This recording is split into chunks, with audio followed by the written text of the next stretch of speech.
relationships, trauma, philosophy, relationships, trauma, philosophy. Welcome to episode 52 of the Yalla Habibi podcast. Welcome. Welcome. I never know what to say at the start. I just don't. We've never had a planned start, but we always just say welcome, I guess. We do, and I always get an intrusive thought of some description. As you may notice, I just improv a random song or, Have you noticed that? I don't know if you've noticed that. I don't know if the listeners have noticed that. I've noticed that, yeah. I feel like when we start it, something will just pop in my head, and you'll say something, and then it'll trigger something in me, and then it's you just said episode 52, and straight away I was thinking B52s, and I was thinking the Love Shack is a little old place where we can get together. Because that's the band, the B52s. Oh wow, the cool beef. I was waiting for you to say 52. I was thinking, Love Shack. Oh yeah. Love Shack was great. I was actually... If you see a faded sign on the side of the road that says 50 miles to the Love Shack. Sorry. I'm not thinking of B2, I'm thinking of the TV show Love Shack. What's Love Shack? Love Shack, it was like the OG,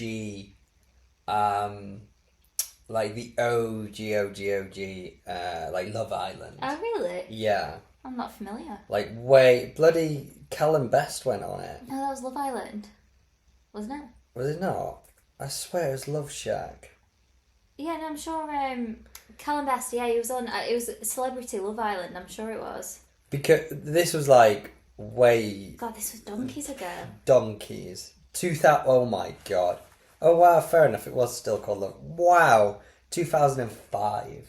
Wow. See, sorry. You're still in school. Because that was the song to it. You started high school in 2005, right? Oh, I can't retract that. I started in 2003 and you're 2 years younger. Yeah, so 2005. Wow. But that was the song for it. Love Shack? Yeah. Was it? Yeah, Love Shack. Interesting. And then here we go. So yeah, look, Bianca were voting the Love Shack of the show. Yeah, she was Paul Gascoigne's son. I can't remember what he's famous for. He's a cricketer, maybe? Wow. Or is he a footballer? Paul Gascoigne? Yeah. He's a footballer, yeah. Okay, cool. So, well, they were quite the... And Callum Best footballers, weren't he? George Best was his dad. Oh, yeah, of course. What was Callum Best famous for, then? Being George Best's son. Really? Yeah. Yeah, I don't know what... Is he a TV personality? Yeah, TV personality. There we go. Entrepreneur. But yeah, I always remember it then, and I was actually quite into it because it was very new. That must have been when Love Island started. It's the first time I remember. I think it was. I think that was the original thing, and then they must have it was Celebrity Love Island, but I think that was the first instance of it. It's crazy, isn't it? Because I was actually quite into it, and now I fucking hate it. Do you know what? If you get into Love Island, it is great. If you watch the Danny Dyer year, that was wonderful. Was it? Yeah, and I'm talking girl Danny Dyer. Oh no, I know. Yeah, I was aware she went in. Danny and Jack. Danny and Jack. Anymore, yeah. Tommy Fury and his bird got together on there, didn't they? Yes, his wife. His wife, yeah. Although he's dirty, apparently he cheated on her and they're not together anymore, are they? What? Have they got back together though? Oh, I didn't know if they had. I feel like they have. I don't know. I was gutted when they had broken up. I didn't even follow it, but I just... Because I'd watched some of Tommy's boxing stuff. I don't know what was about it, but it just seemed like those two had a really solid relationship. Yeah, it felt like they really fit well together. Yeah, and I never followed them on Instagram or anything or knew much about it, but I don't know, whenever I saw them it just seemed like... So I was actually a bit upset when I found out they broke up. And they just had a kid as well. Yeah, Bambi. Your Bambi, but I believe it's... What a great name, Bambi Fury. That is a Bambi great Fury. name. That's a pretty interesting one. Better than August or October. August or October? Well, no, haven't you ever seen that... it was that horrible woman that everyone hates. Oh, I know you're on about. Yeah. I know straight away. Katie Hopkins. Yeah. because it was so funny. She went on a like this morning or something, Yeah. and she was blasting people, naming their kids like after Geographical seasons names.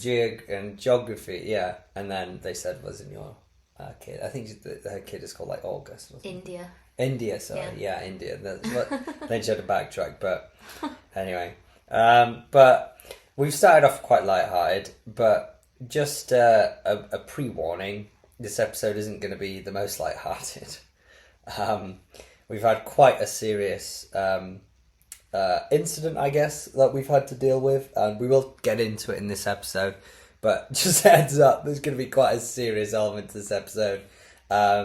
It'll be an interesting story for you, but it was a pretty intense one for us, so just a heads up on that. But before we get to that juicy story, Shelby's going to take us through how we got to Jordan, because I've got a bunch of... Well, Shelby sent me a WhatsApp, and it's just a bunch of jumbled up words, and she said, we must, note this down and talk about this on the episode. And well, I'm reading over it now, and I just can't make any sense of it, so... My darling's going to take over. Okay, so I really believe in like being at the right place at the right time and being at the wrong place at the wrong time, or these kinds of things. Like I've found this time and time again in my life where things go smoothly, like too smoothly almost, and that, like I feel like then I'm in the right place. Like when I was in Australia, things just worked out for me. Like I needed a job, and I randomly got a message off of someone saying, "Hey, you're looking for a friend saying." I'm also in Australia right now and we're hiring people, you're looking for a job, this kind of thing. Like things go smoothly. And then when I went to New Zealand, as much as New Zealand's a wonderful country and I would definitely return, I felt like it was the wrong time for me because various things kept going wrong for me, from hostels being fully booked, to me not having anywhere to sleep, and I did find somewhere in the end, but and people stealing my food in the hostels, that kind of thing. So like you this have is a good time there. No, but this is like a pattern that I've noticed of, and I think the reason for that is because I didn't respect going to New Zealand. I saw it as my visa in Australia ran out, so I'm going to go to New Zealand now. Like I don't think that I gave it the respect it deserved, and it spanked me for it. But what I'm getting at is on our trip, like when we've set off, because we're still obviously travelling right now, a few things did not go smoothly. And I felt like that was potentially an indication that we were on the wrong track.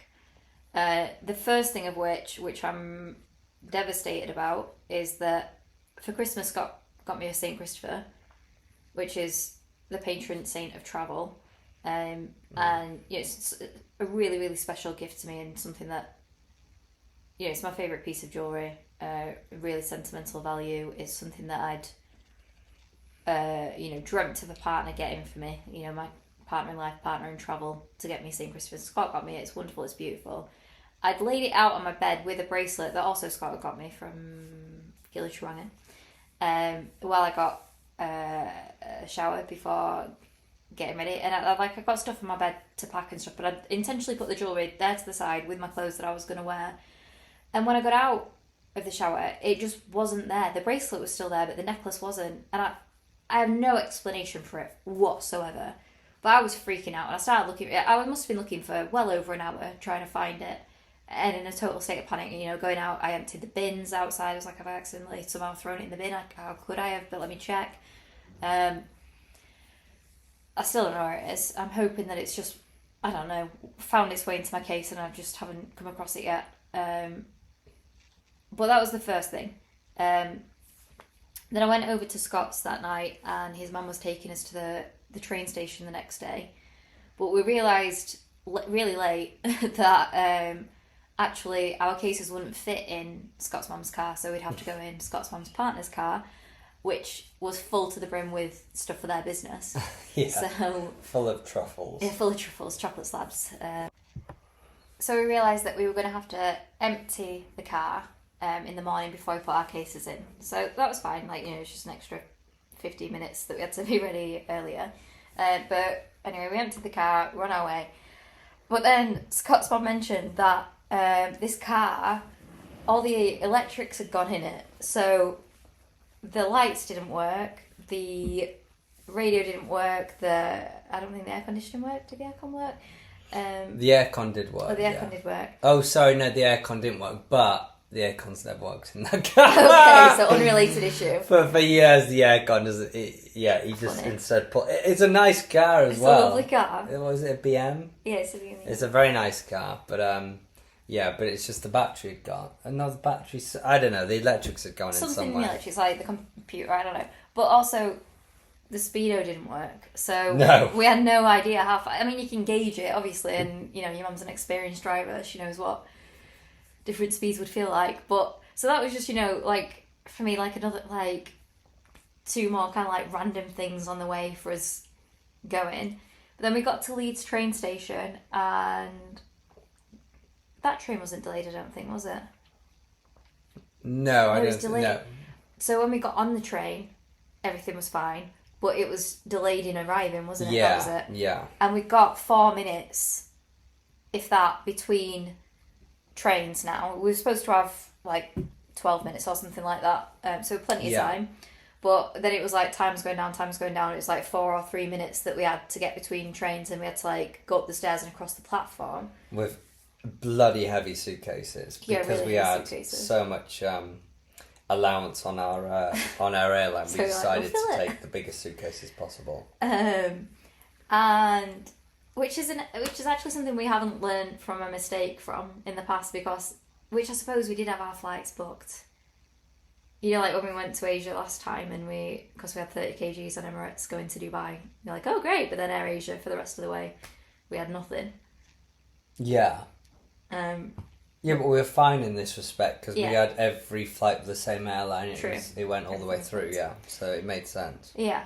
But anyway, we did manage to get there before the second train departed, but we had to run up the stairs, and I just hit the deck, and I've really significantly scraped my knee and ankle. They're quite sore still. Yeah, she's bled on every bedding cover we've had. But I don't. It feels dry to touch. But yeah, literally. Even when it's dry, she'll kneel on something, then suddenly there's blood spots. And Yeah. we were inspecting blood we were so confused because we just put another new sheet on, and we're like, that blood spot doesn't look like yours. Then she kept carrying on. Then we found another blood spot, and we're like, it looks. I was like, no, it's dry. And then so she could figure out whether it's her blood spot, she then went and kneeled deliberately back on the covers. And then realised, yeah, all 3 of them are now mine. I was just like potato print in the bedsheet. Yeah. So that's, you know, one of the many things on the journey. I haven't missed anything off that list of many things on our journey. Filling up the train, car being full. Yeah. Oh yeah. But then when we arrived to Jordan, we were waiting ages for his cases, weren't we? So Yeah, we were. the flight was smooth, like getting there and getting The flight was delayed though. The Was it? people, Egyptian airline, first time flying with them. I mean, you didn't mind the food, but the food's a bit basic. But again, it was a cheap airline. But the people very nice. The staff, I must say, for an affordable airline, were lovely. Yeah. They were really nice. But it was delayed like an hour there. But it was a smooth travel though, otherwise from that. Yeah, and like you were saying about the food, you went to sold it, but No, I just thought there wasn't much to it. It was like all rice and then like a carrot. no, it's like a little bit of stir fry. So little though. It Yeah. was so little. But just so people know, you can't order a vegan meal, but the vegetarian meal is vegan. Like the code on it and everything is VGML, so it's definitely vegan. Yeah. Because otherwise it'd be VLML, which is vegan lactose Yeah. meal. So yeah. Then we landed in Cairo. Yes, we were did. Yeah. transfer in Cairo, and then flew on to Amman in Jordan. That was pretty straightforward. Finding food in the at Cairo airport wasn't easy, but we went to this like bar and had pasta, and it's fine. It's pretty decent. Massive portion. Yeah, the pasta. I thought it was great. Yeah. Yeah. But then when we landed in Jordan, it took ages for our cases to come out, and then we had to get a taxi. Did we get a Kareem? We did. We got a Kareem. We got a taxi. Yeah. Getting a taxi was pretty straightforward, but when we arrived at the Airbnb, Now it's 4 a.m. yeah, by the time we get in the taxi. Yeah. And by the time we get outside our Airbnb, it's 4:30. And we were told by the Airbnb hosts that they would put the key under the doormat, but what they forgot to do was to ensure that the main entrance to the building was accessible to us, which it wasn't. So there's like a metal door to the building that was locked. So we're looking all over. I'm like looking at doormats of businesses nearby, and like we're rapping on the door really loud, shouting hello. Tried messaging them on Airbnb, no response. Tried calling them through there's this app called Talk 360 where you can like top up credits, a bit like, you know, Skype credit as it used to be. No answer. So like, what are we going to do? So we look at you're ringing I was ringing hotels. local hotels, yeah, and the first one I rang, they were like, "What are you talking about? Could you check in now?" Like, they just didn't understand Yeah. it because it was 4:30 in the morning, and I was like, "Look, we just need a room." They're like, "No, I come at 11 a.m. maybe," but I was like, "Oh my god." Yeah. I was just trying to. I was ringing. I rang like another 3. None of them picked up, and I was like, "Oh shit." And you can't book it through like anything like Booking.com because No. like it'd be yesterday, Yeah. like the time's passed. And I was messaging Airbnb and they were like, "Oh, have you tried contacting Calling, your yeah. host?" Like, yes, I've tried contacting the host. Well- Believe it or not, that was the first thing I tried. Yeah, well, the two things that I was thinking, one, my backup plan then, I was like, right, we'll just go to this hotel that I know is walkable, and we'll just sit in this, we'll sleep in the reception. Yeah, Like, that was my backup, was we're just Yeah. going to go to reception, we'll sleep in reception. yeah. But you nearly convinced me to climb into a window, and you know,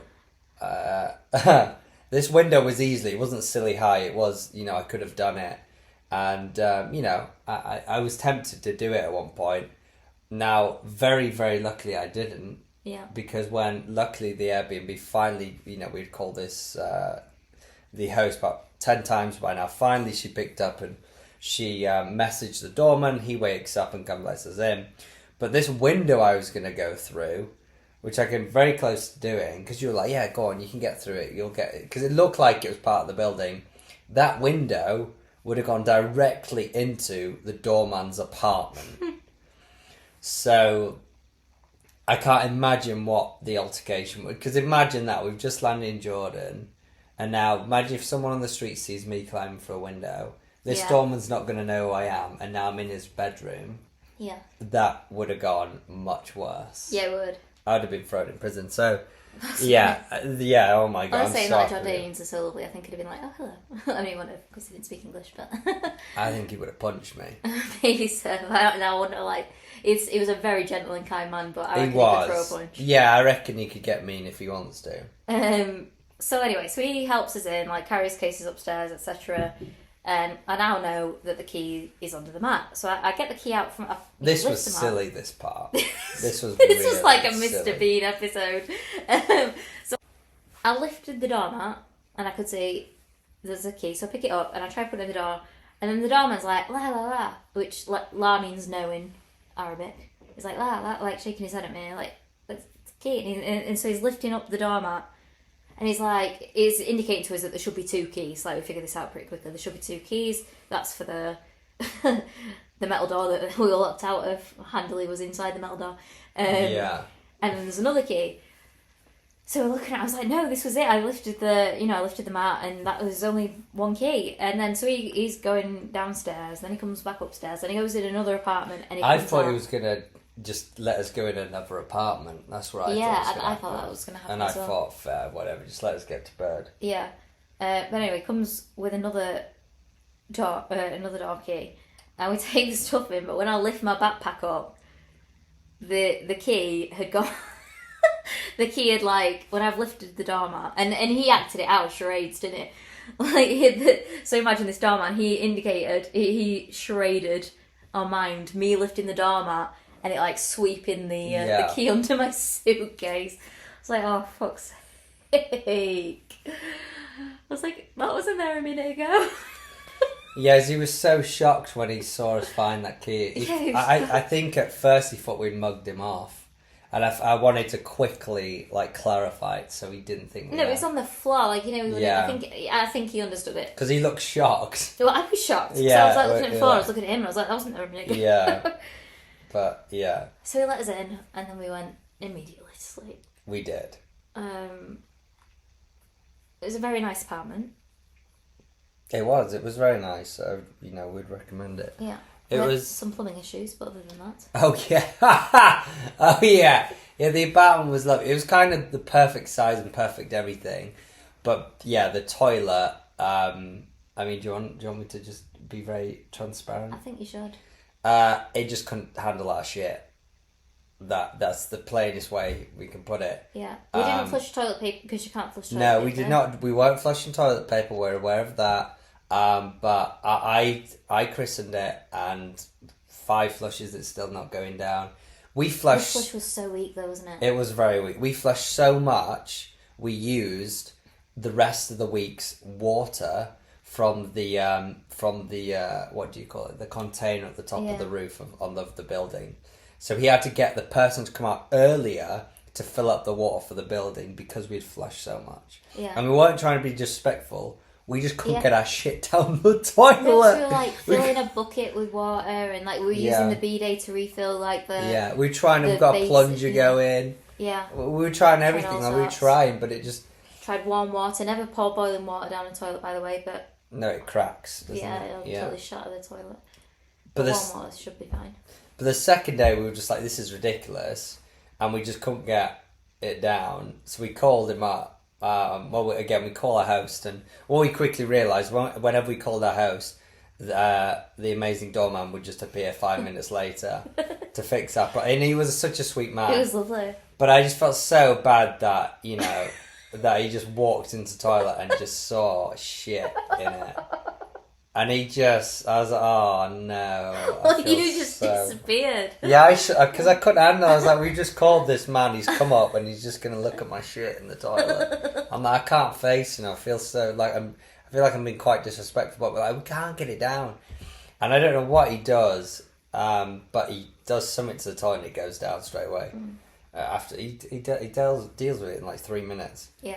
And then, to be fair, after that, the flush was pretty good. So I don't know Yeah. what he did, but he cleared it. Yeah. Maybe he took a shit. Yeah. But there we go. So yeah, all sorted. So that was our travels to Jordan, and I just want to mention one thing about the trains that I forgot to mention is I could go on a whole rant about our train system in the UK. It's an absolute shambles. What I did find interesting is when I was speaking to my dad who lives down south, he says the trains has been pretty consistent. He says they're pretty good down south. Oh, there would be. But I didn't realise this was a northern issue. I thought it was countrywide. I think it's specifically northern, right? Northern fail. Northern That's great. I've not seen that online. Northern fail. Honestly, it's Northern fail, and I think it's such a shame. But I'm sorry, but if there's a listener out there who works in rail and you've got something to say about it, then please comment on this episode. We'll happily have you come on the episode and we can chat about it. But we're gonna butt heads because I've absolutely lost it with it. I've already said to Shelby, when we do eventually move out of the UK to another country, every time someone asks me, why did you leave the country? I'm just going to give them one reason and tell them Northern Rail. Or just, the rail in general. Yeah. I'm just saying that was the only reason. Any other reason? Nope. Just the rail. Yeah. Just the trains, because they've been abysmal for so long. And the costs have gone up and they're abysmal. In fact, if you went on my Twitter account, most of my tweets are angry messages to Northern Rail saying, where's the train? There we go. Northern Rail, sort your fucking shit out.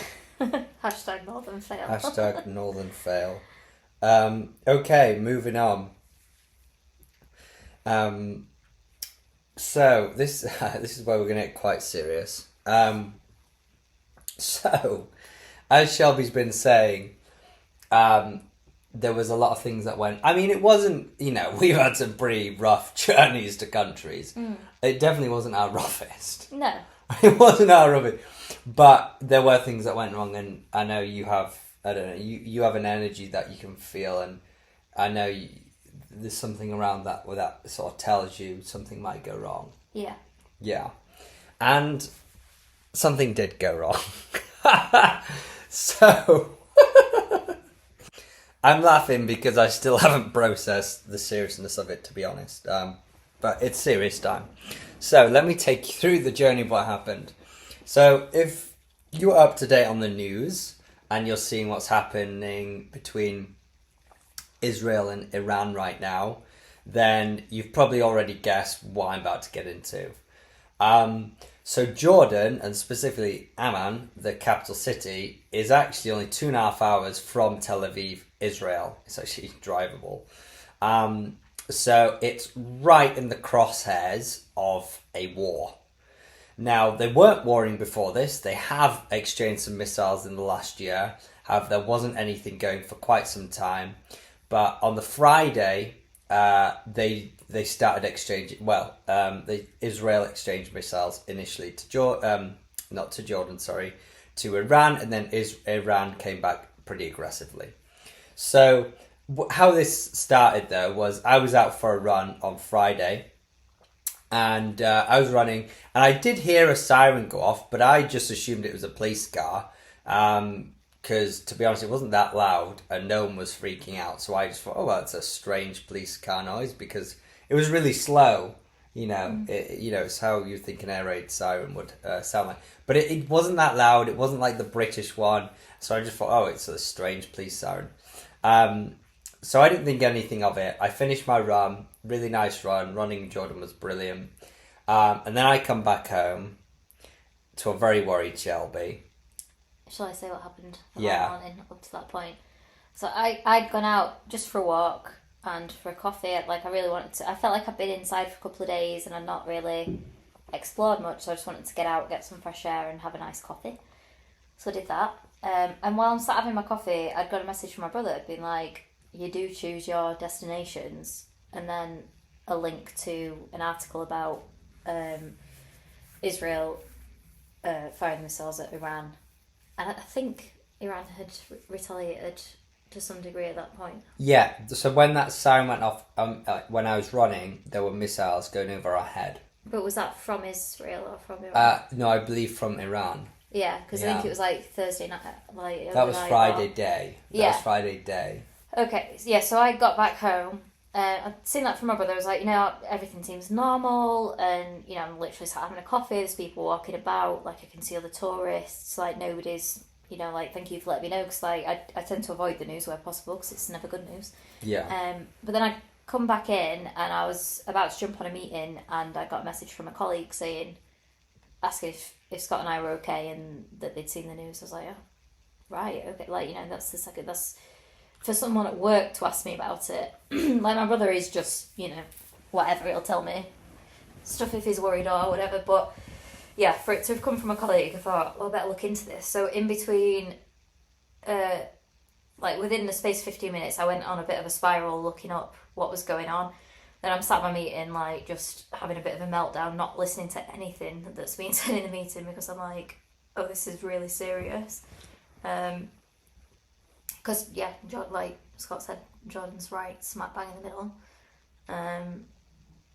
So, yeah, the minute you walked through the door, I was like, I've got something to tell you. Yeah, and when you told me, I didn't know how serious it was, but I was ready to take action, Straight away you were like, yep, let's leave. Yeah, I did say it, didn't I? So as soon as you said that, okay, cool, no question, let's go. So in that moment, Iran had retaliated in quite some force.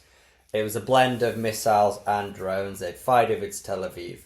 And of course, again, because of our proximity to Tel Aviv, they're going literally over our heads. You can see them in the sky, actually. Again, they're not aimed at Jordan, but they are going directly over our heads.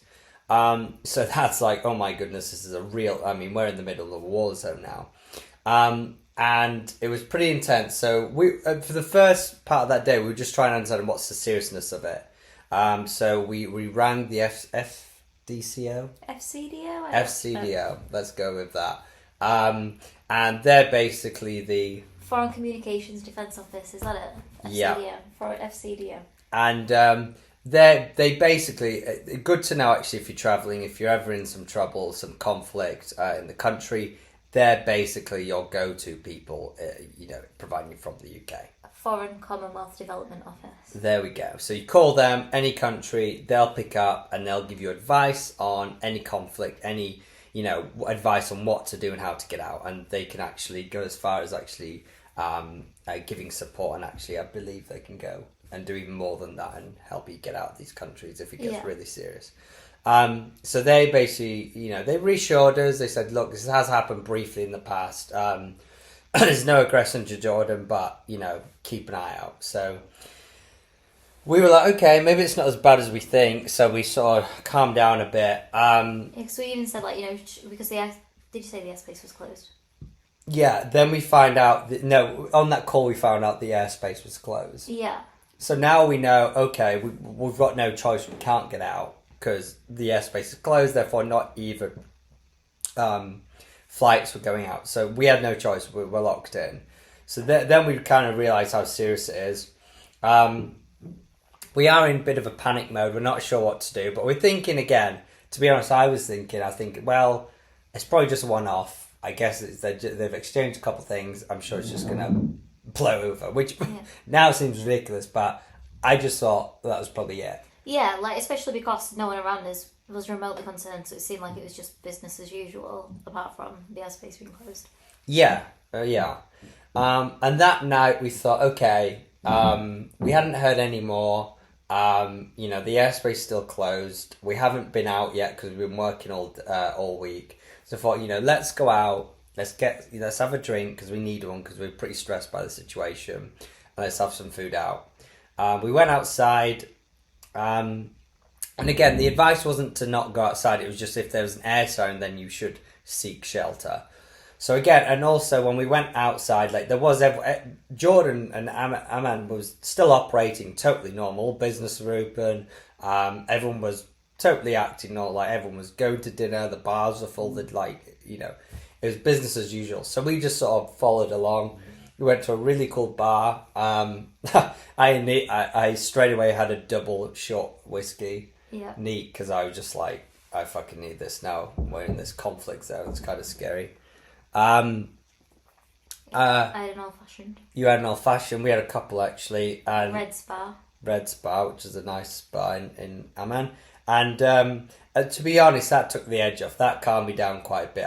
I still felt quite tense, but that did take the edge off. Likewise, and I think as much as the alcohol, I think it was just being around people acting totally normally. I think that was because if we'd have stayed inside that apartment, we'd have catastrophized. We totally would have. Would have been like the world outside has disappeared. Yeah.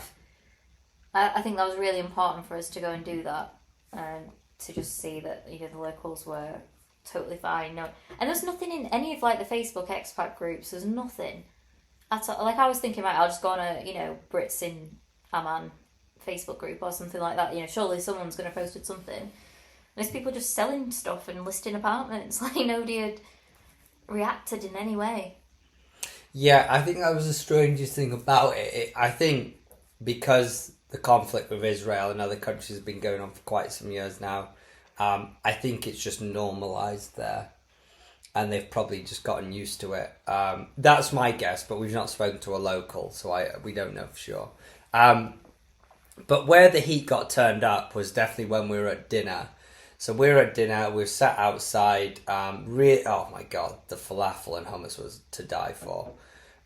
So having a banging meal, and we thought, it's now this sort of feeling's tapering off a bit. I'm like, okay, this seems like it's blown over. I know the airspace is locked down, but I think we'll be fine now. And then, just by chance, I'm looking out at that point, and then I see these flashes of gold light in the sky, and I'm looking up at them and just sort of just staring at them, and then I see another one. I go, okay, that's something. I tap Shelby, and then she's looking, and I'm in my head, I'm like, oh, maybe they're fireworks, but what we were watching in that moment is over our head were were drones being fired out the air. So there were jets, there were Jordanian jets in the sky right above our heads, just firing out drones. No, I thought that was the missiles. That looks exactly like when the missiles were landing. So we don't know whether they were the missiles firing or being shot out. To me, they look like they were being shot out, but you think they're the missiles, don't you? For me, it looked like it was kind of like a shooting star, but in slow motion. Yeah. So because I didn't. Yeah, I don't know, because I didn't hear any jets already. I can't remember hearing anything, to be honest. There were jets up there. I mean, that was the There whole definitely will have been jets in the sky, for Yeah, sure. because that was the whole thing, because they were defending the airspace, and one of the missiles actually fell on a house in northern Jordan, and it actually injured 2 people. Yeah. And it blew up the house. Yeah. Because a missile that I think it was actually a drone they had fired down, it came down. Obviously, that was another concern, is the debris. What was being fired down, it had to fall, and if it fell on the capital, then that could, if it explodes on impact, then that's pretty dangerous. Yeah. So that was the worry. Either way, at this point now we're at dinner, we're seeing it. This now becomes very real for me, because I'm now seeing what's going on. I'm now seeing like I'd heard jets a couple times throughout the day, but now we're actually seeing missiles in the air. Like, we are seeing them in the air going across it, and that for me, I mean, at that moment I didn't know if they were going to come down at us. Well, yeah, I mean, it couldn't be clear really where it looked like they were travelling away, but you can't know that, can you? Like, in the moment, and then I know a few people were filming it, but then not. Like people just, all right, and carried on. Yeah, locals were pretty chill. So yeah, that freaked me right out. I didn't know what was going to happen then. For me, I was in my head, I thought, oh shit, I mean, are we about to is a missile about to hit us? Is it? I didn't know what was going to happen in that moment. There's parts of me that thought, well, we might get hit in a second. But again, the calm of everyone did help, I think. So we rushed home after that. And then that's now made it really real for us. So now we're really considering about leaving. And then what was the cherry on the cake is the minute we were about to go to bed, there was an air raid siren, which meant another wave of missiles went over our head. And then at 6 a.m. we were woken up to another air raid. It's even early. Like, I feel like it was well early. Yeah, it was like 5 a.m. We were woken up to another air raid siren. And we'd made shift a shelter. We had pressed the sofa and the table together. We put a yoga mat down for a bit more comfort. We put a bit of first aid in there, bottle of water. I'm sure the locals would just probably laugh at us, but we were we've never dealt with this before. We're not fucking around. Let's do it. Let's be serious about it. So for that, it was the cherry on the cake. We've now seen them in the sky. We've gone to bed and there was a siren. There's been multiple through the day. We've woken up to a siren. Everything on Twitter is just saying, all of the Iran military Twitter is just saying, we're gonna, come for you. And there's no end to what we're coming for. So we were like, Jesus Christ, this is really cooking with gas now. Yeah. Yeah, it was really scary. And then we just didn't know what to do. Whether to go to the airport or to go to a different city that was less directly in under the flight path of the missiles. Well, that's what was scary, because the 2 biggest concerns was 1, debris, and 2, the narrative online. Again, this is just the narrative we saw online. Was, I don't know if this is true, but the narrative online was saying the Jordanian airspace was closing when Iran was attacking and was opening when Israel was attacking, which is basically mean they were sort of abetting Israel. Now, that's not confirmed. That's just what we saw online. That's sort of the media outlets that so that was also scaring us, is what if at some point Iran go, wait a minute, we have a feeling that Jordan is assisting Israel, which again, Jordan have made it very clear they want to be neutral. They just want to defend their airspace, defend their people. But we were they're at war now. They might not take much for them to go, oh, well, we'll fire some missiles at Jordan to just stop them from taking out missiles in the air. Then we'll get a few more over to Tel Aviv. So that was the biggest. The second one was, I don't know if they might start attacking us. So yeah, the next day we were in we really struggled with it on what to do. We didn't know what to do because we had, I know it sounds ridiculous, but in the moment, because we had our full plan, we travelled there and we had this full plan, especially petrol and the wonders of the world. I know this sounds ridiculous from what you're hearing right now. You're probably just shouting, just saying, what the hell are you talking about? You just get out. But we genuinely struggled with the contention of just going down to Petra and trying to get out. Like, we didn't know what to do. Like, it was difficult. Because, again, the locals were pretty relaxed. Yeah, like, when we didn't realise how bad it was. Like, before we saw the missiles, like, we had a conversation about, well, because we were going to go to Petra the following weekend. We were like, well, why don't we go to Petra this weekend and then we'll just see what flights out we can get. Like, we didn't realise at that point the severity, I think, when we were considering. No, we didn't. But then when we got up on the Saturday morning? Yeah. Saturday morning. Well, we had gone to bed siren. to a siren and then we woke up to a siren. Yeah. So, like, obviously we got straight under the table then. And then we were like, right, okay, well, let's go to the airport and just see what happens. And that was the plan, was to go to the airport, see if we could get a flight. And if not, then we were going to continue on to Wadi Musa, I think it's called, which is the area that Petra is, just because it was a different city away from the capital and further south and all that. So we got a taxi to the airport. We were thinking, well, let's just get to Egypt early then. Yeah, because the airspace opened back up at 7:30am.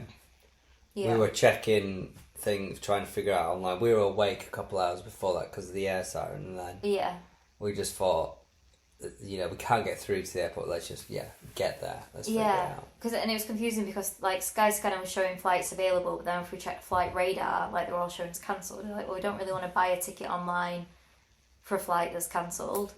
Let's just go to the airport and see what's going. And then we'd seen a flight to Sharm el Sheikh, which was not originally on the plan, but we were like, right, well, let's just go there. That'll be easy enough then to get to Cairo eventually, and it's just somewhere, isn't it? Somewhere elsewhere. Somewhere else. It's still close, but it allows us to carry on our plan. Yes, we skip a bit of Jordan, so we booked that, and 30 minutes later, it cancelled. Yeah. Which we found out when we were trying to help another Brit buy a ticket. Yes. Like, we were giving him advice, like, oh, where are you going? Like, well, we just, tried to get anything. We've booked a flight to Sharm el Sheikh. He's like, I'm sure it's just said that's cancelled. It's like, Great. Yay. And that guy actually may have saved our lives because that same guy, we explained to him our backup plan.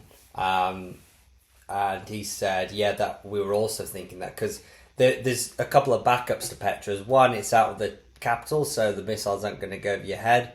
Two, there's an airport there.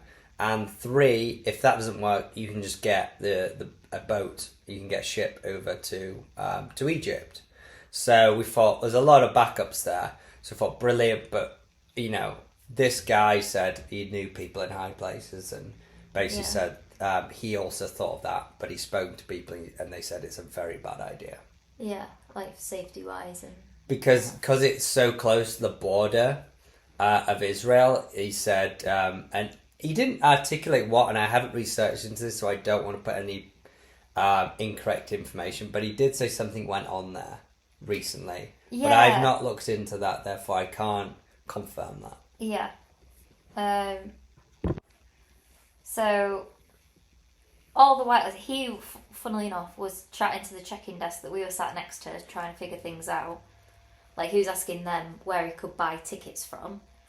And then we told him about getting to see... I hope he got out thinking about it. Like, I hope he's sorted. Yeah, I do, because he was also trying to get to Egypt. Yeah. But he wouldn't have got to Egypt that day if he stuck to his Egypt plan. He wouldn't have gone to it. He wouldn't be out yet. Unless he went out because all the flights going to Egypt Well, the only airlines basically going out were Jordanian airlines, or any airline that wasn't Jordanian. Were still allowed to fly into the airport, but they were just all cancelling because I think you mentioned it. Jordanian airlines were being prioritised. Yeah.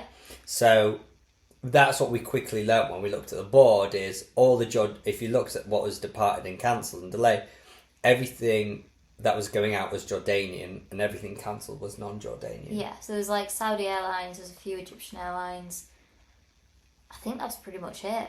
There were not very few options. Like the options that remained on the board were Damascus, Baghdad, and Jeddah, I think.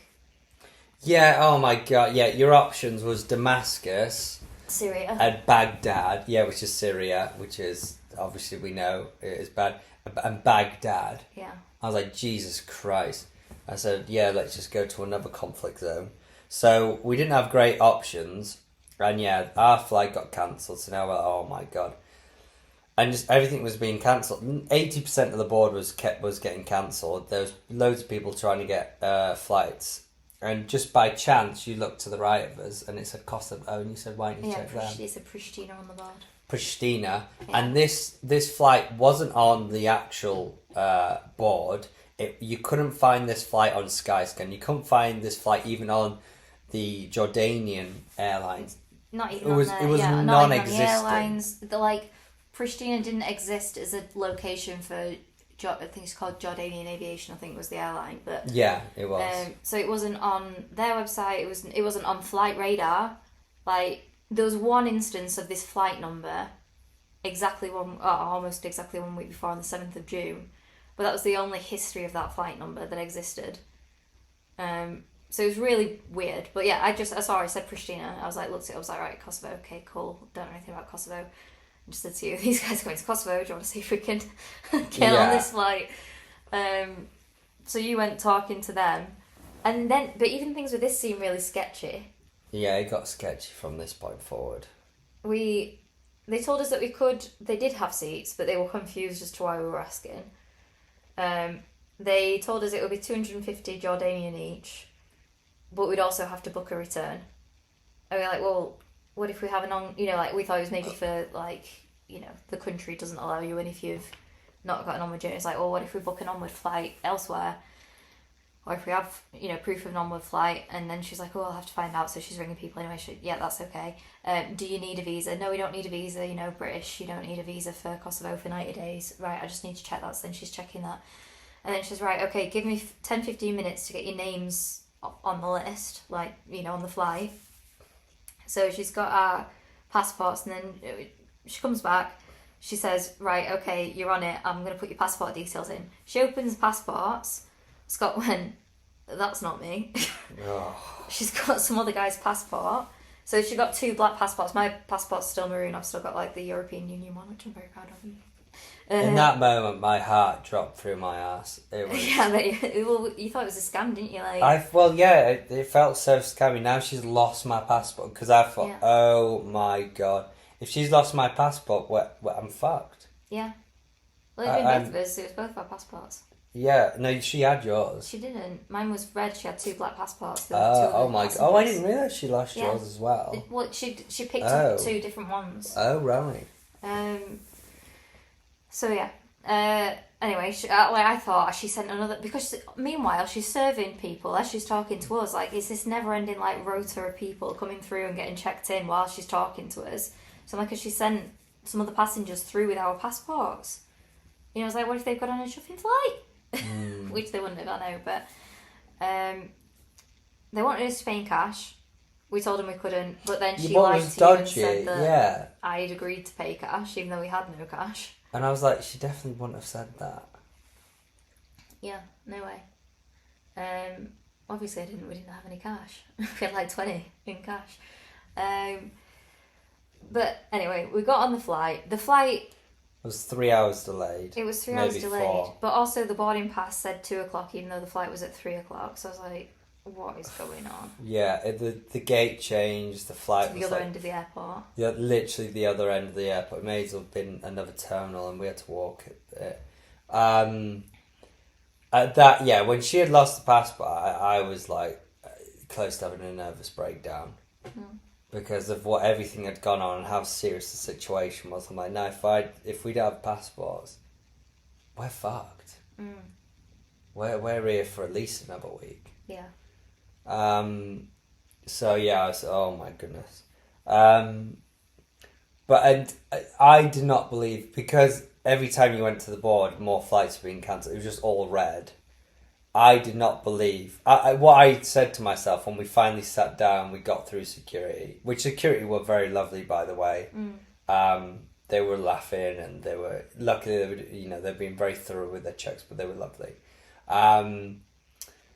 But I didn't allow myself to get excited until we were on the plane. I think even landed. I did say to you, I didn't really, because you were like, on the flight, I was like, Ron, and you're like, yeah, wait until we get there. yeah, I wasn't willing to even celebrate or be like, yeah, until we even landed. Yeah, you're right. But I did feel a bit more at ease once we were on the plane. Yeah. But I wasn't even looking at things in Kosovo or anything. I was like, it was still tense, for the first hour of the flight, because we were like, we are still in the air zone of this thing that's happening. Yeah, that was scary as well. Yeah, exactly. And later that night, Iran did fire more missiles. Yeah, not within an hour, probably even before we landed. I'm guessing while we were in the air, the airspace shut over Jordan. Yeah. We'd obviously left the airspace of Jordan at that point, but Yeah. I mean, I think while we were on the plane, I think that will have happened. The airspace shut.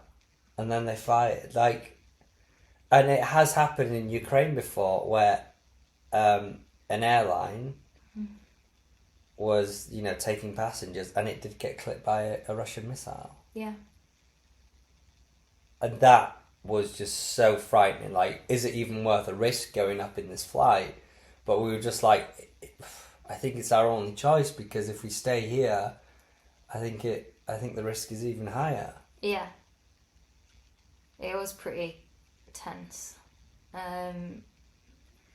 But we made it to Kosovo. And then from there, it's been pretty smooth sailing. So this is tying into what I was saying about, when things, when you're in the right place and, it's a sign that you're doing the right thing sort of thing. Which I know it's a bit wish-washy and whatever, a bit of a hippie statement. But, when we were going through passport control, it was, we ended up being called forward to number 8, which is my lucky number. It's also a lucky number, generally infinity, isn't it? And we said to the woman, can we have a stamp? And she gave us a stamp, which a lot of times, if they don't give you one, you ask for one. They're like, no, because it's XYZ, you're in Europe, you don't need it, or whatever. Yeah. And you don't need a visa, you don't need a stamp. But she gave us one, and then I had a feeling, I just knew it, and it happened. I was with the first cases out. Yeah, literally the first two, the weren't first they? two out were our cases. And oftentimes our cases are separated. I don't know how that happens. But strange. But they were the first two out. And we managed to find a really nice apartment that was cheap on booking.com. You had to book it, but then the check-in instructions, they messaged us, but within 10 minutes they replied. The host is great. Yeah. Really friendly. It was a young couple, and they were ready to go on a night out, and they were just hanging around for us to arrive so they could let us in. Taxi driver was really nice. Yeah, it was smooth, wasn't it? Yeah, it was. Yeah. But it's a lot to process. Even hearing it back and talking about it now, I keep just feeling really sad. I don't think I don't think I've processed it at all. It's strange, isn't it? Because I tend to process things quicker than you, but I feel like you are processing it quicker than me. Because why I say that is because in the moment you really felt the danger of it. Yeah. And whilst I did feel uncomfortable, but I don't know, I haven't had a freak out in the airport. I fucking nearly lost it, but but I don't know, I felt pretty desensitized to it throughout most of the process. There were moments like when we're under the table where it was like, oh my God. But it was still pretty numb to me, to be honest. Like, I'll be honest, I've been pretty numb to it. I've just been focused on what is the action we need to deal with, what is the action we need to do, how do we adapt, what's the next thing. But I feel like you felt more of the emotion of it. So I think you've done actually better than me in that respect. I feel like you've acknowledged more the seriousness and the feelings that that's had on you more. But I don't think I've really felt that yet. But do you know what it feels like though? Like, I've got this image in my head of a bucket of water, and I feel like some splashes have come over, but that's all. Oh yeah, I don't think we've Like, I feel had like all of the it, depth no. of the feeling is so vast that I just don't have the ability to process it. Like, it's like it's there, and I'm aware of it. I can almost see it, and I know it's going to come at some point. And I've definitely felt emotions, and I've definitely felt parts of it and like processed parts of it. But I think, no, I don't. I think I haven't even like scratched the surface really for processing it. Yeah, no, there's still to go. Yeah. Yeah. But I think you've done better than me so far. Okay. I don't know. You have. No, I don't think it's about better or it's not. Like, I don't know. I don't. That feels like a weird thing to. I don't know. It just makes me feel very uncomfortable. Because if I'm being quite honest, I don't think I've put any kind of attention onto how you're dealing with it, and that's maybe not a very nice thing. But I just don't. I haven't had. I had no observations as to how you've dealt with it really. Right. Emotionally, Okay. do you know what I mean? Yeah. Well, I can tell you, I've not really emotionally faced it. I think, again, there were fearful moments. There were fearful moments and a panicked moment in the airport, but I don't feel like I've really felt the gravitas of it. And I think because we've been constant as well, so we touched down at 10 p.m. on Saturday. The next day, Shelby couldn't tell the time for about 24 hours. I've only just changed it. It was quite funny. Shelby wakes me up thinking that it's like nearly 12, and it was actually 10. And No, we were 11. confused. I thought it was 1 hour difference. Yeah, My laptop is adjusted to the time, my phone is not adjusted to the time yeah. manually, so... But anyway, we were up early, and then we did have a chill day. Kosovo has been lovely to us, and the people are so nice. But still, we were out all day on Sunday, which maybe we shouldn't have. But you know, it was a lovely day, but we're still obviously a bit tense from the situation. And then I think we just craved a bit of normality. yeah, and then today it's just been all go of work. So yeah, like even today when I was doing my run, I mean, it's beautiful to run here. I managed to get out to the nature parts, and I look forward to running a bit more. But because I was feeling a bit triggered, and people really stare at you here. And again, not in an angry way or in an intimidating way. They're just a bit intrigued. Like, they can tell you, you're not from here. And what's in our favour is this is the one country out of the very few we visited where British people, they actually quite like British people. I don't think I've experienced this anywhere. It's so strange. Well, actually, I know Americans love Brits, but that's... It's not that countries we visited don't like us, but in regards to specifically our nationality, they don't go like, oh, wow, you're Britain. They're like, oh, great, you're British. But here, they're like, whoa, you're from England. Like, that's awesome. I love England. Like, I can't wait to go there. Like, they really love England. So, that's been really nice. But what I was trying to get to is, I don't know, because there were so many stairs and I was getting, more to the working class neighbourhoods, I thought, oh, am I going to run into a bad area here? And then I consulted ChatGPT and it said, yeah, you're fine, but just don't go to this part. And I checked the maps and I was like, less than 10 minutes away from it. Yeah. I was like, oh, fucking hell. And my running direction was just to go straight through it. I'm like, oh my God. And I ran for a couple more minutes. I was like, I've got to turn around. But again, I've done some further reading. It says, you're fine. It's just, I was just feeling a bit triggered. Yeah. Because we've dealt with conflict. I'm like, I can't deal with more conflict. No. That's why I started running back on myself. And at the risk of alienating the audience, to clarify, we are also working class. Oh yeah, we are. We are very working class. We came from We a have very working nothing class. against working class. But no, we are very working class. We came from, yeah. We can get into many stories of how we grew up and the struggles. But there we go. Wow, this is a long episode. So let's jump onto the travel segment. So I know we've gone way over time today, but we felt we needed the time to really share that story. So let's rattle through this travel segment. This is back for the first time in probably 20 plus episodes. So very happy to have this back on the episode.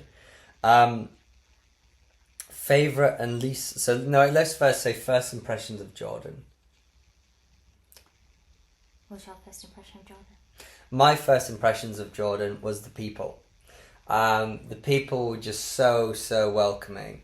So I'll give you an example. I went to get water from just a shop near us, and he only took cash. I was like, oh, I'm sorry, dude, I only have a card. And he went, no problem, just pay me next time. And I was like, oh, are you sure? Like, it's okay. And he's like, no, please, like, next time. And I'd never spoken to this guy. First time I'd walked into his shop, and he was insistent. He was like, just next time, bring the cash. And I was just like, wow. And I had a couple of nice interactions before that, but that just really set in, like, wow, people are Jordan people are really, really welcoming. Like, out of all the countries we've been to, it's definitely up there, the kindest. Yeah, totally. Place, yeah. That was my first impression of the people. I think my first impression was how calm it was. Like, it seems like just a very calm place, walking around. It had almost, like, it reminded me a little bit of Cyprus, in a way, like, visually, like, with a brick, like the stone walls and the, like, flowers cascading down it. It was really beautiful and very calm. Like, yeah, that would be my first impression. It was very calm. Yeah, and that calm energy, you really felt that when you were out and about. It was just, I think because everyone was so nice and so chilled, it was, yeah, very calm energy. Favourite and least favourite? Favourite, probably, yeah, it was probably the blend of the two, really, that calm and the people. I mean, it was also very livable. It felt livable as well. Like, it was very easy. There was a lot of shops. It was very easy, very walkable.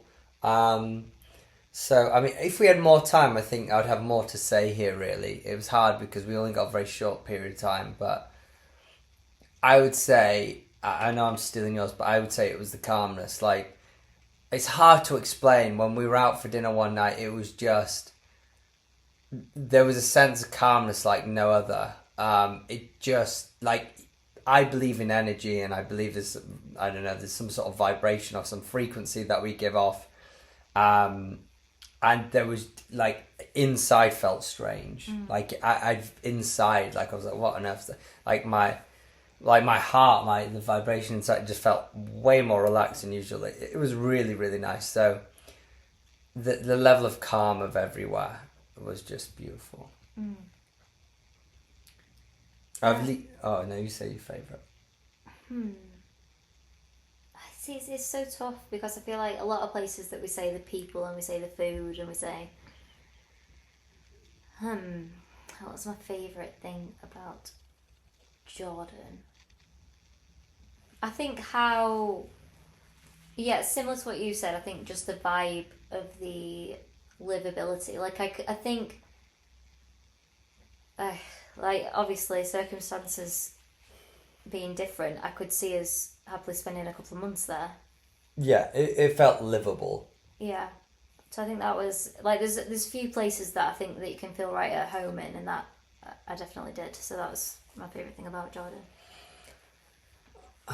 Least favourite thing was missiles going over our head. which is unfair because that's not really a Jordanian thing, and it's not their fault, and they're not involved in it in any way. But that was my least favourite experience there. Jordan as a place is beautiful. The temperature was great. The people were great.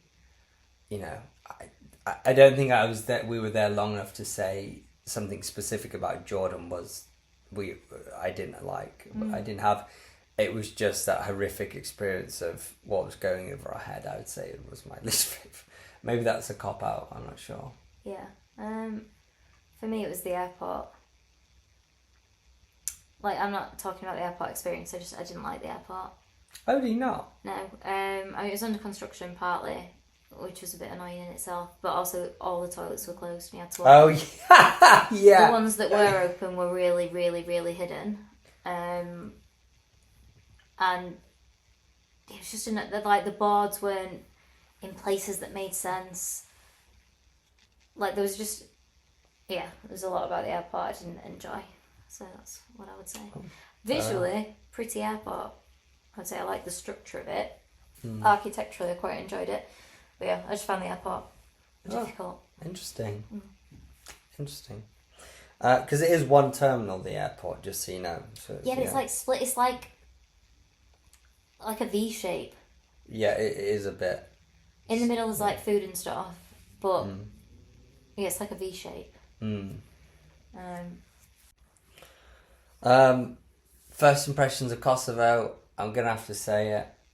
It's the people. But it is. I can't not say that for Jordan and for Kosovo. It's the exact same. I don't know how that's happened. That we've managed to go between two countries where the people are that nice and that welcoming. Outrageous. Like it. I mean, you can go to our other episodes where we've said these segments. I bet we don't say the people on many of them. Maybe once. Yeah. Again, it's not to say there aren't nice people in other countries, but there's a big difference here. Big difference. We've been to over 30 countries now, and these are the top two of most welcoming and just like overly nice as well. There's only Oman that I would say is on par. Oman would be another one. Everywhere else, again, lovely experiences, but you know, a blend of okay, average, and crap. Well, similarly to what you've just said, and I did mention this to you yesterday, my first impression is also of the people, but it's how good looking they are. Oh, you did mention that the other day. Outrageously good. Like, everyone is ridiculously good looking. They are good looking, yeah. Like them at the bookstore yesterday. There were like 4 people behind it, and they could have all been models. Yeah, they were all. The guy looked like Clark Kent. Yeah, like an Albanian Clark Kent. Yeah, but they were stunning. Inside and out, the people are stunning inside and out. Yeah, that's my first impression. We know that Rita Ora is from here, so that's she is. Evidence. Bunch of hotties out here. If you're looking for a hottie new partner, then come to Kosovo. Yeah, there you go. Pristina. It's now time for Scott's WTF of the week. Every week the world gets a little weirder. Let's talk about the strangest thing that went down this week.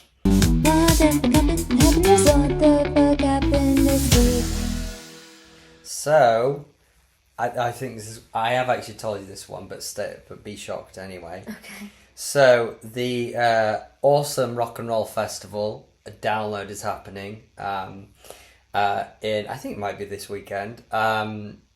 And it's happening in Donington Park in the UK. It's a brilliant. If you're a rock and roll fan, you've got to get to it at some point. The people headlining are Green Day, Sleep Token, and Korn. I've seen 2 of those bands, and they're really good. Green Day is incredible. Bring Me the Horizon playing as well. Played. They have played. They're not playing this time round. Really? Bring Me the Horizon, no? Yeah. Oh, no. Headlining is Green Day, Sleep Token, and Korn. So, and all the support acts are brilliant. McFly, that's who's there.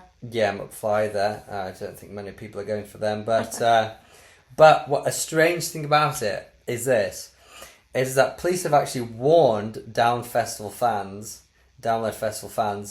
that while moshing, please can you turn your smartwatches, your smartphones on aeroplane mode, or turn off, well, really they want you to do that, or even better, just turn off your fall detection, or, you know, what's the other word?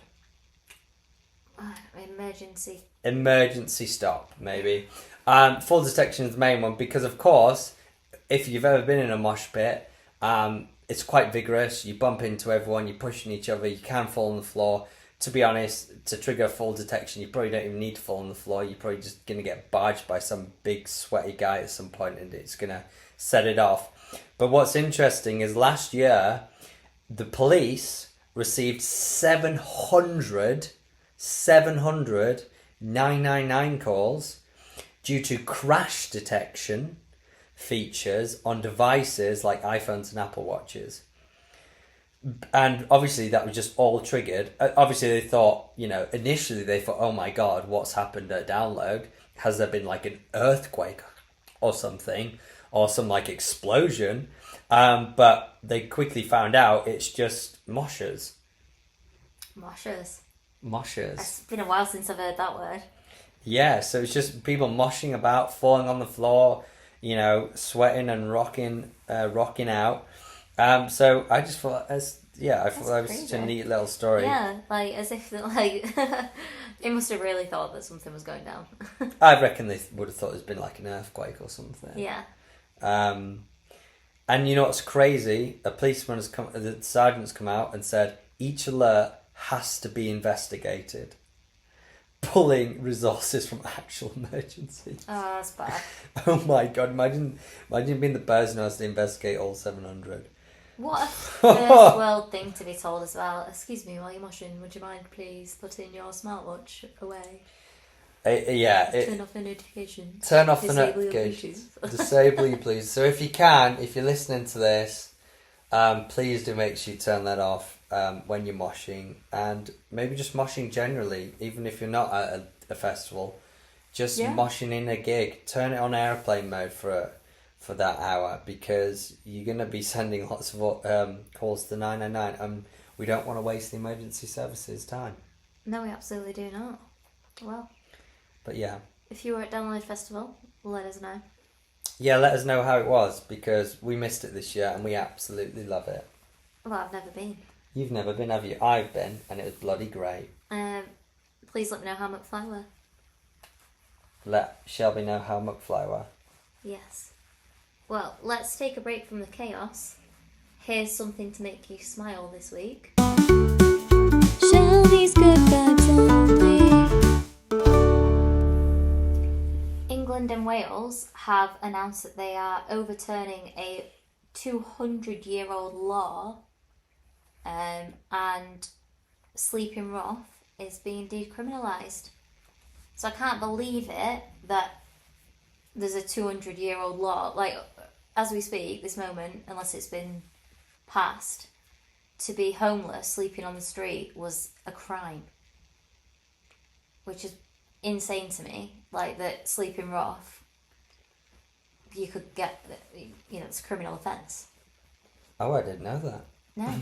But England and Wales have now said that they will overturn that, and it's not going to be illegal. It's decriminalised.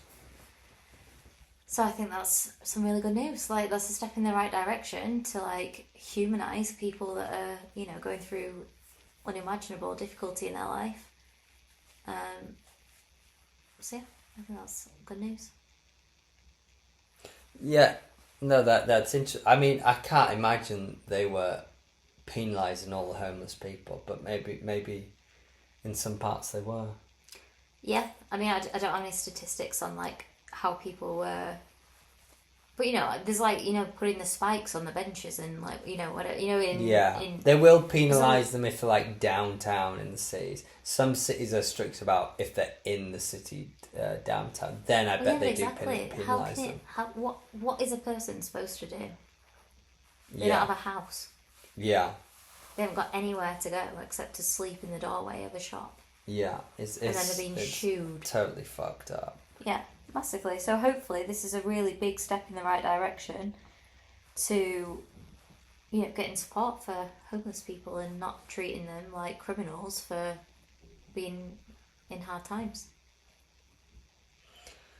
Yeah, I hope now some more investment goes to the homes to home them now. Yeah, that'll be good. Yeah, like I've heard of some pretty interesting approaches. In America, they do that. I don't know. America's homeless is on a different level, but I've heard of them like buying hotels Yeah, and basically creating that as like a shelter. yeah, I think that's a good idea. And you could start that as a shelter, and there's a rehabilitation aspect to it and everything. Because I Yeah. know once you get homeless, you can be a bit more susceptible to drugs and another crime, and which is a real shame. And it can be a bigger and bigger spiral. So I think there needs to be some rehabilitation, not just here's a home, get on with it. Some people need to be taught how to just pay their bills. yeah, totally. Just how to manage, what food to buy. Some people literally have got kicked out as a teenager, and they've not lived on their own. They don't even know how to pay for their gas. Yeah, It might just be something as basic as that. So totally. there needs to be more support. There really does. Well, but that's a positive step in the right direction, isn't it? Yes, it's good news that it's been decriminalised. Well, there we go. This has been one of our longest episodes in a while, but I think the time was needed for the seriousness of what went on. And we are safe. We're good. The Yalla Habibi podcast thrives out of Kosovo today, and no doubt we'll be somewhere else when we speak to you next. So there we go. Another adventure wrapped up. But the journey never ends. Keep your bags packed for the next one, and remember, when in doubt, just say, Yalla Yalla Habibi. Habibi. See you next time.